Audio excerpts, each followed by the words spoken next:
De todas las condiciones clínicas que pueden causar una hipoacusia, un grupo de particular importancia está constituido por aquellas que tienen origen genético. Y esta importancia se debe no solamente a la alta frecuencia con la que aparecen, sino además fundamentalmente porque muchas de ellas aparecen a edades tempranas y por lo tanto determinan la capacidad que va a tener esa persona para adquirir el lenguaje. Y ello en última instancia determina la capacidad que va a tener para la inserción social en un mundo difícil donde la mayor parte de la gente no es capaz de comunicarse eficientemente mediante lengua de señas. Las hipoacusias que hacen su aparición antes de que la persona adquiera las capacidades del lenguaje se llaman hipoacusias prelocutivas, preverbales o prelinguales. Y la mayor parte de ellas son de origen genético. Se estima que el 60% de estas hipoacusias prelocutivas son de causa genética. Hay un grupo que ronda alrededor del 40% que se produce por causas no genéticas, por ejemplo, el grupo más grande de este es el que está causado por tratamientos con drogas ototóxicas que haya recibido la madre o la misma persona antes de haber desarrollado, de haber adquirido el lenguaje. Y un grupo que es cada vez más pequeño debido a los avances técnicos está constituido por aquel grupo de hipoacusias de origen idiopático, es decir, aquellas de las cuales la causa se desconoce. Esas hipoacusias de origen genético pueden deberse a alteraciones en los cromosomas o alteraciones en los genes, es decir, por decirlo de alguna manera, se afectan a grandes porciones del ADN o se afectan a pequeñas porciones del ADN que involucran a una o un par de pares de bases. En el caso de las alteraciones en los cromosomas, pueden ser alteraciones numéricas o alteraciones estructurales. Las alteraciones numéricas, como por ejemplo la hipoacusia que se produce como consecuencia del síndrome de Edwards, que es una trisomía del par 18, o alteraciones estructurales, como por ejemplo puede ser una translocación, donde una porción de un cromosoma se pega en otro lugar que no corresponde, o una inversión, una deleción. En el caso de las alteraciones génicas, que involucran a genes individuales o a un par de genes, pueden ser localizadas en los cromosomas somáticos o en los cromosomas sexuales o bien en el ADN mitocondrial. Y estas anomalías génicas pueden involucrar, es decir, pueden causar una hipoacusia causada por alteraciones en un único gen, en cuyo caso van a ser monogénicas, o alteraciones en muchos genes, donde van a ser multigénicas. Además de esto, y de acuerdo con los signos y síntomas que presente la persona que tiene la hipoacusia, puede ocurrir que la persona solo tenga la hipoacusia, en cuyo caso se llama hipoacusia no sindrómica, que son las más comunes. El 70% de las hipoacusias de origen genético son no sindrómicas, o puede ocurrir que la hipoacusia se presente junto con otros signos y síntomas formando parte de un síndrome, en cuyo caso se llaman hipoacusias sindrómicas, que constituyen el 30% restante. A la vez, estas hipoacusias pueden heredarse con diferentes patrones de herencia, de modo que existen algunas hipoacusias no sindrómicas que se heredan con carácter autosómico recesivo, otras que constituyen el 80% de estas se pueden heredar con carácter autosómico dominante, que constituyen alrededor del 20%, o pueden afectar a genes que están en el cromosoma X o en el cromosoma mitocondrial. Las no sindrómicas también pueden heredarse con los mismos patrones de herencia, autosómico recesivo, autosómico dominante, o ligadas a la herencia con el cromosoma X o mitocondriales. Voy a poner solamente algunos ejemplos.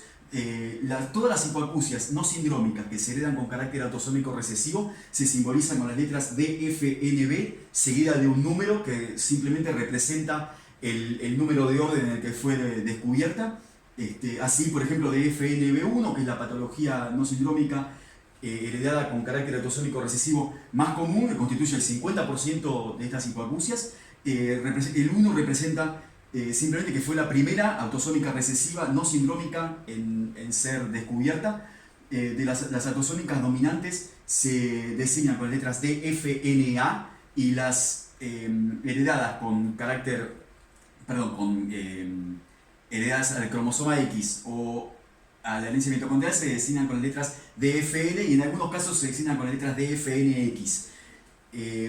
Las hipoacusias sindrómicas autosómicas recesivas más comunes son el síndrome de Asher. Evito dar existen algunas formas de síndrome de Asher que se heredan con carácter autosómico dominante, pero son realmente pocas. La mayor parte son de carácter autosómico recesivo. Y el síndrome de Pendred.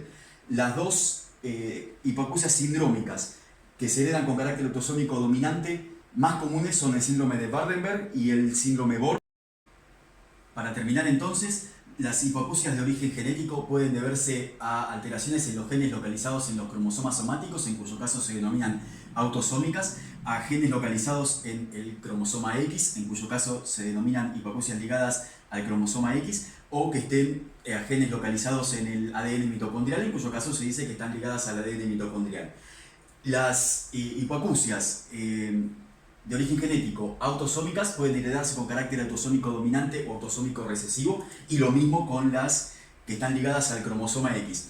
Esto último que voy a decir ahora no forma parte del objetivo central de la clase, pero solamente para dar una idea acerca del asunto, vamos a usar la siguiente denominación. Vamos a nombrar el alelo dominante con la letra mayúscula, con la letra A mayúscula, y al alelo recesivo con la letra A minúscula, y al alelo alterado lo vamos a colocar en rojo. De modo que las hipoacusias de origen genético que se heredan con carácter autosómico dominante, cualquier persona que tenga el gen mutado, ya sea si es homocigota o si es heterocigota, va a estar afectada, es decir, va a padecer la hipoacusia.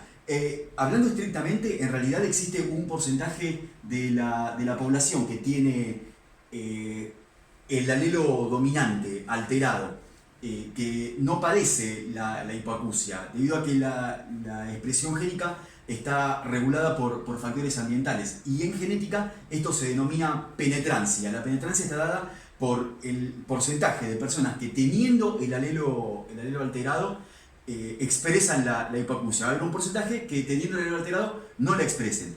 Las hipoacusias autosómicas que se heredan con carácter recesivo requieren que la persona tenga los dos alelos afectados. Por lo tanto, siendo el alelo afectado el recesivo, lo representamos con la letra A minúscula y en rojo. De modo que la persona que tenga los dos alelos alterados va a padecer la hipoacusia, pero aquella que tenga uno de los alelos alterados y el otro alelo que sea el dominante, que sea normal, entonces va a ser portadora, pero no va a padecer hipoacusia. Algo similar ocurre con la herencia ligada al cromosoma X, donde si la hipoacusia se hereda con carácter dominante, cualquier persona que tenga el gen afectado va a padecer la hipoacusia, aplicando por supuesto el concepto de penetrancia que habíamos discutido antes, ya sea varón o mujer. Si la persona tiene el gen alterado, va a padecer la hipoacusia. En cambio, en las que se heredan con carácter recesivo, el varón va a estar enfermo siempre, igual que en el otro caso, porque el varón tiene un solo cromosoma X, y por lo tanto, sea el alelo dominante o recesivo, siempre lo va a expresar, porque no existe otro cromosoma X que tenga el alelo normal. Mientras que en el caso de la mujer, si es homocigota y tiene los dos cromosomas X con el gen alterado, entonces va a padecer la hipoacusia. Mientras que si es heterocigota, es decir, que tiene un cromosoma X con el alelo alterado y el otro cromosoma X con el alelo normal, va a ser portadora, pero no va a padecer la hipoacusia. Por último, en la herencia ligada al ADN mitocondrial, como las mitocondrias se heredan prácticamente, aunque está discutido esto, se heredan prácticamente en todos los casos de la madre, va a estar enferma cualquier persona que sea hijo o hija de una madre que padece la hipoacusia si está ligada al ADN mitocondrial.